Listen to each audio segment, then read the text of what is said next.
Sunday, July 7th, 2019, Maneco 64, home of alternative economics and contrarian views. Today I want to go over a part of a book that I think everyone that is interested in learning about how the monetary system works, the nature of money, the origin of money, you must read this book, in my opinion. And it's entitled, What Has Government Done to Our Money? And the Case for a 100% Gold Dollar by Murray and Rothbard. He wrote this book in the early 60s. Murray Rothbard passed away years ago. He was a proponent of the Austrian School of Economics. So I highly recommend this book. It is an economics book, but for the layperson, it's very easy to read. That's the great thing about the Austrian school. They tell it like it is. They don't make it complicated with equations or formulas like the Keynesians and other economists do. So you don't need to be an economist or even have a master's degree or PhD to read this book. So I highly recommend it. So what does it say here in the back of the book? It says, from the introduction by Murray and Rothbard, and I'll just read it. Let us first ask ourselves the question, can money be organized under the freedom principle? Can we have a free market in money as well as in other goods and services? What would be the shape of such a market? And what are the effects of various governmental controls? If we favor the free market in other directions, if we wish to eliminate government invasion of person and property, we have no more important task than to explore the ways and means of a free market in money. So that's basically what this book is about. I'm not going to go over the whole thing. I'm going to go over a section about central banking. It's chapter 3, section 8, and it's entitled Central Banking, Removing the Checks on Inflation. Why am I going over this now? Well, because there's a lot of talk, especially with cryptocurrencies and the blockchain. If you know a bit about cryptocurrencies and blockchain, it is like a response to the centralization of power in the monetary system through central banks. So it's quite funny that we see central banks, even the BIS, Facebook, saying they're going to start their own cryptocurrencies or digital currencies. It's like a completely an oxymoron, because the purpose of cryptocurrencies, Bitcoin especially, is to decentralize power, to not have power rested in one place. By the name itself, central banking, it says right away what it is, right? So today we'll go over chapter 3, section 8, to see how the central banks have managed to basically take the power of the general public away and control their money supply, so to speak. So let's go to page 80 here, and let's start looking at what Murray Rothbard says. Central banking, removing the checks on inflation. So it's not just about inflation, it's about the centralization of the power. So, and I'm quoting Murray Rothbard. Central banking is now put in the same class with modern plumbing and good roads. Any economy that doesn't have it is called backward, primitive, hopelessly out of swim. America's adoption of the Federal Reserve System, our central bank, in 1913 was greeted as finally putting us in the ranks of advanced nations. Central banks are often nominally owned by private individuals, or as in the United States, jointly private banks, but they are always directed by government appointed officials and serve as arms of the government. Where they are privately owned, as in the original Bank of England or the Second Bank of the United States, their prospective profits add to the usual government desire for inflation. So, yeah, what he's saying here is that the profits of the central banks are not directed to paying off debt or doing something productive. they're geared towards more and more government spending and more debt. So I'll continue. A central bank attains its commanding position from its governmentally granted monopoly of the note issue. That's the important part. And he even puts this part, monopoly of the note issue, in italics. This is often the unsung key to its power. Invariably, private banks are prohibited from issuing notes, and the privilege is reserved to the central bank. The private banks can only grant deposits. If their customers ever wish to shift from deposit notes, therefore the banks must go to the central bank to get them. Hence, the central bank's lofty perch as a banker's bank. It is a banker's bank because the bankers are forced to do business with it. As a result, bank deposits became redeemable not only in gold, but also in central bank notes. And these new notes were not just plain bank notes. They were liabilities of the central bank, an institution invested with all the majestic aura of the government itself. Government, after all, appoints the bank officials and coordinates its policy with other state policy. It receives the notes in taxes and declares them to be legal tender. So those are some of the instruments there. Monopoly of issuing the note and backing their liabilities with the power of taxation of the state. That's how they back their notes. What if they only backed it with gold? Well, they wouldn't be able to inflate the system as much. Central banks' liabilities are multiples of the country's gold holdings. So he goes on to say, as a result of these measures, all the banks in the country became client of the central bank. Gold poured into the central bank from the private banks, and in exchange, the public got central bank notes and the disuse of gold coins. Gold coins were scoffed at by official opinion as cumbersome, old-fashioned, inefficient, an ancient fetish, perhaps useful in children's socks at Christmas, but that's about all. So, yeah, the campaign against gold is not just against the gold price manipulation, even though that's a big part of it. It makes it seem that gold is a risky commodity and it keeps people away from it. I mean, I've seen in the past when I speak to people and they ask me, where would you put your money? I say, gold coins. And they say, oh, the price of gold is too high right now. It's too risky. So they've been able to, how can I say, scare people away from it. And that's on purpose because they don't want to give control of the monetary system or the monetary of inflation to the people. Because if people held more gold than they did, the power of the central banks and the commercial banks would go down the drain. So now you can understand why bullion banks like JP Morgan, Goldman Sachs, HSBC, Barclays, Deutsche Bank, why they're so important. They're there to do the dirty job for the central banks to keep people away from gold. And if people do get interested, they tell them to buy ETFs, right? They don't tell their clients to go and buy gold sovereigns or American Eagles and take delivery. That's the last thing a bullion bank will do, even though it's called a bullion bank, right? So I continue here.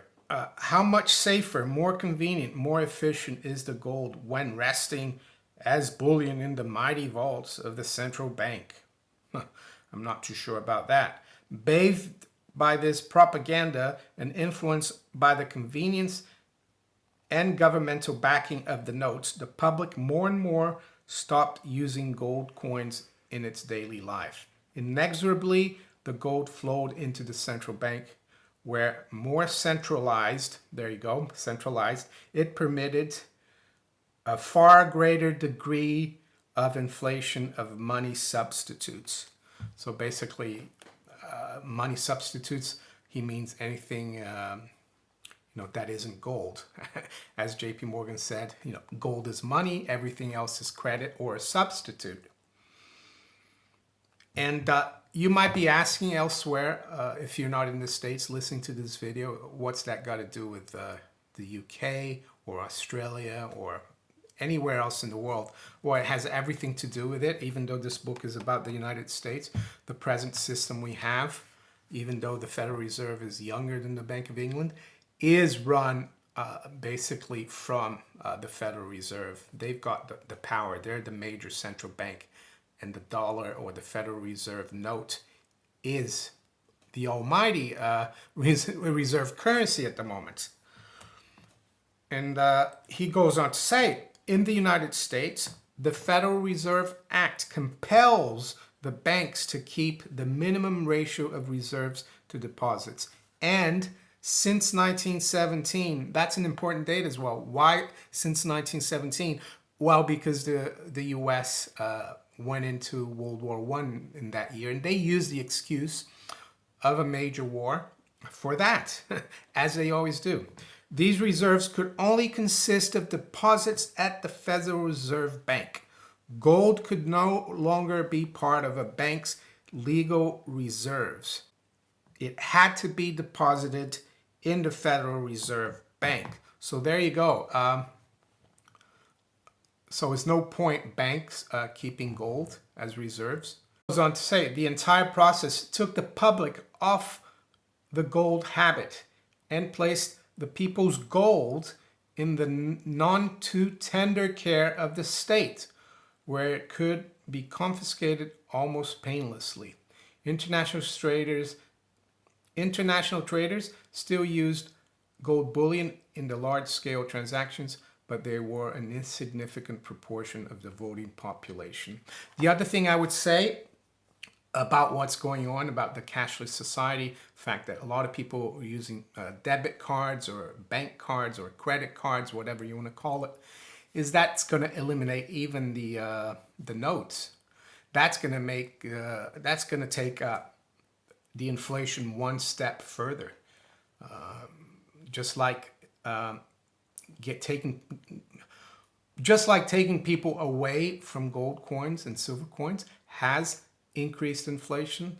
The cashless society and using the cards is going to do it even more. It's going to allow the commercial banks and the central banks to create even more money substitutes, as Rothbard calls it, right? So again, though, what's the way to protect yourself if you're able to, store some spare wealth or money or capital or whatever you want to call it? I think there's only one way, having physical gold and silver. You have to do that. They're not going to stop this inflation, in my opinion. So here we go. One of the reasons the public could be lured from gold to banknotes was the great confidence everyone had in the central bank. So this explains to you as well why the mainstream media, mainstream economists who are bought and paid for by this central banking system, why they never criticize the central bank. And when there are people who come on the mainstream media who do criticize it, they're looked at as if they were aliens, right? So surely the central bank possessed of almost all the gold in the realm, backed by the might and prestige of government, could not fail and go bankrupt. That's partly true, but they can inflate away the money substitutes to kingdom come, right? And you get the short end of the stick. And it is certainly true that no central bank in recorded history has ever failed. But why not?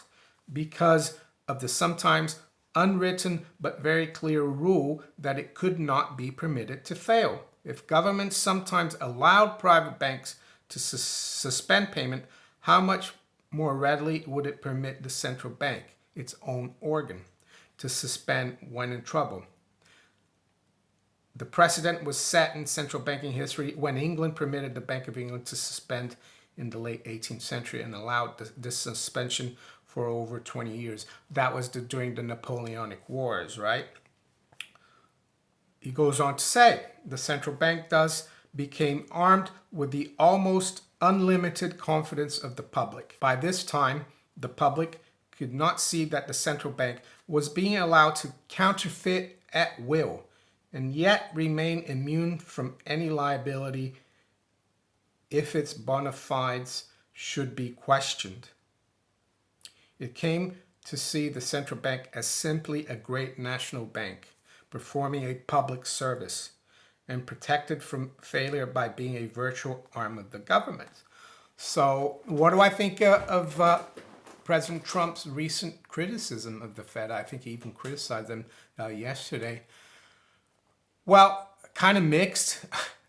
The positive is at least he's criticizing the central bank, but it seems like he's actually pushing the central bank to inflate even more. So in that sense, I'm not really 100% behind him. What he should be saying is that we don't need a central bank. But will he ever say that? Well, don't hold your breath. The central bank proceeded to invest the private banks with the public's confidence. This was a more difficult task. The central bank let it be known that it would always act as the lender of last resort to the banks, i.e. the bank that would stand ready to lend money to any bank in trouble, especially when many banks are called upon to pay their obligations. So yeah, that's the old Bagehot philosophy that central banks have to be lenders of last resort. What do I think about that? Well, it creates even more inflation, moral hazard. It gives bankers the idea that they're exceptional and that they can do whatever they want. So governments also continue to prop up banks by discouraging bank runs, i.e. cases where many clients suspect chicanery and ask to get their property. Sometimes they will permit banks to suspend payments, as in the compulsory bank holidays of 1933, FDR. Laws were passed prohibiting public encouragement of bank runs, and as in 1929, Depression in America, government campaigned against selfish and unpatriotic gold hoarders. How can you be unpatriotic when you're trying to get your property back from a business that is irresponsible? I don't understand that. He doesn't either. He writes this sarcastically. America finally solved its pesky problem of bank failures when it adopted federal deposit insurance in 1933. The Federal Deposit Insurance Corporation has only a negligible proportion of backing for the bank deposits it insures. And it's the same thing all over the world. We have deposit insurance in the UK, but they don't have, they've got a tiny percentage of all deposits insured really. But the public has been given the impression, and one that may well be accurate, that the federal government would stand ready to print enough new money to redeem all of the insured deposits. As a result, the government has managed to transfer its own command of vast public confidence to the entire banking system as well as to the central bank. That's true, yeah, they could print all the money and cover FDIC or FSC, I think it's FSC insurance in the UK. But what would be the consequence of that? Well, inflation, loss of purchasing power. Who would be hurt? The common people, the general public, right? More, as you can see, more of the effects of centralization. It corrupts the system. There's no checks and balances. We have seen that by setting up a central bank, governments have greatly widened, if not removed, two of the three main checks on bank credit inflation. What if the third check, the problem of the narrowness of each bank's clientele. Removal of this check is one of the main reasons for central banks' existence. In a free banking system, inflation by any one bank would soon lead to demands for redemption by the other banks, since the clientele of any one bank is severely limited. But the central bank, by pumping reserves into all the banks, can make sure that they can all expand together and at a uniform rate. If all banks are expanding, then there is no redemption problem of one bank upon another, and each bank finds that its clientele is really the whole country. Well, nowadays I would say it's the whole world, right? All the central banks are acting in unison now. They seem to be telegraphing us that they will continue to print, continue to cut rates. And the only reason for that is that banks are getting in trouble. They're not in great shape. That's the only reason they're doing that. Deutsche Bank comes to mind. In short, the limits on bank expansion are immeasurably widened from the clientele of each bank to that of the whole banking system. Of course, this means that no bank can expand further than the central bank desires. Thus, the government has finally achieved the power to control and direct the inflation of the banking system. So government has taken over, and the central bank. It's not set by the general public and the free market like it used to be before central banking. In addition to removing the checks on inflation, the act of establishing a central bank has a direct inflationary impact. Before the central bank began, banks kept their reserves in gold. Now gold flows into the central bank in exchange for deposits with the bank, which are now reserves for the commercial banks. But the bank itself keeps only a fractional reserve of gold to its own liabilities. Therefore, the act of establishing a central bank greatly multiplies the inflationary potential of the country. So I thought that was a great explanation of how this mechanism of central banking works and how it creates inflation. And you can understand why there's not only manipulation of the gold price, but there's also a campaign, continuous campaign against going back to a gold-backed system with no central banks. These bankers and governments, they wouldn't be able to inflate the system. They basically scratch each other's backs, the bankers and the politicians. The bankers create the inflation, and they benefit from inflation, bankers, massively, because they're able to take that money substitute or credit and invest in real goods before it gets debased, right? And the general public gets left holding the bag. Politicians, both parties, that's why politics is such a waste of time, in my opinion. They get to spend as well, be it for the military-industrial complex or the welfare state. It doesn't really matter. So highly recommend the book, What Has Government Done to Our Money? So next week, I'll try to find another section of the book that I think is appropriate for our own time and what's happening monetarily in the world. If you enjoyed this video, make sure you hit the like button, subscribe to the channel if you haven't yet. You can also follow me on Twitter, Steemit, and on DTube. I wish you all a great rest of the weekend. Take care. Bye.